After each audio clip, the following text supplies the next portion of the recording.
Hi, I am Marcel Salapunan from BS Mari 31B2. Here is our project about four-stroke engine.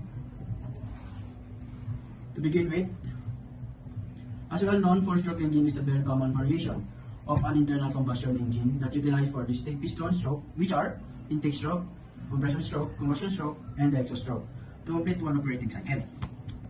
At this juncture, I am going to explain the different parts of four-stroke engine. So, this is our project. This is our motor, crankshaft, connecting rod, bearing, piston, cylinder, valve, crankshaft, the gears, we have switch, and our power is current. So now we all know the parts. Let's proceed to the working principle of it. Intake stroke. So piston move down the cylinder bore from the top dead center to the bottom dead center. Intake valve is open. The exhaust valve is closed. So downward piston motion creates a vacuum that draws the air fuel mixture into the engine via the open intake valve. Then compression stroke. Piston move up and down. Cylinder bore from bottom dead center to top dead center. But the intake and exhaust valve are closed. Then upward piston motion compresses air fuel mixture in the combustion chamber. So combustion stroke. At the end of the compression stroke, the spark plug fires and ignites the compressed air fuel mixture. This ignition explosion processes the piston back down the cylinder bore and rotates the crankshaft, propelling the vehicle forward. Piston move down the cylinder bore from top dead center to bottom dead center. Both the intake and the exhaust valve are closed. Then exhaust stroke.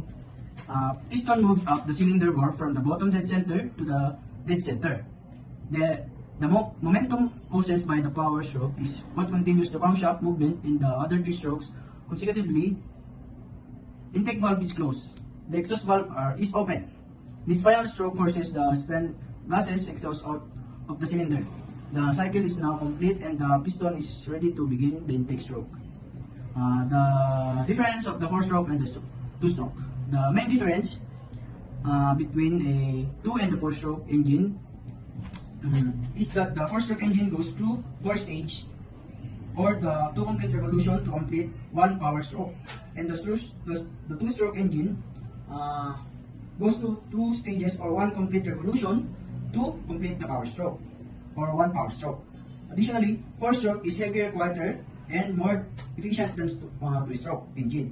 Why? Two-stroke engine tends to wear out fast because they are designed to run high revolution per minute. Lastly, we explained the timing diagram of four-stroke and the two-stroke engine. So this is the timing diagram of four-stroke and two-stroke engine. As mentioned a while ago, four-stroke engine has distinct stroke, which are the intake, compression, combustion, and exhaust, and each stroke creates a 180-degree timing. Then,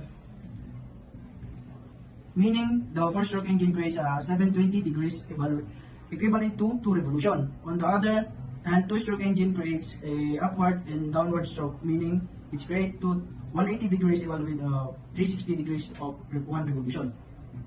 So this is four-stroke. The TDC, top dead center. Then BDC, bottom dead center. FIS, fuel injected start. FIC, fuel injection process. IVO, inlet valve opens. IVC, inlet valve closes. EVO, exhaust valve open, and EVC, exhaust valve closed. Then the two-stroke, TDC, top dead center. BDC, bottom dead center. FIS, fuel injection start, and FIC, fuel injection closes. EPO, exhaust port open. EPC, exhaust port closes. Then the TPO, transport open. The lastly, TPC, transfer port closes. Thank you.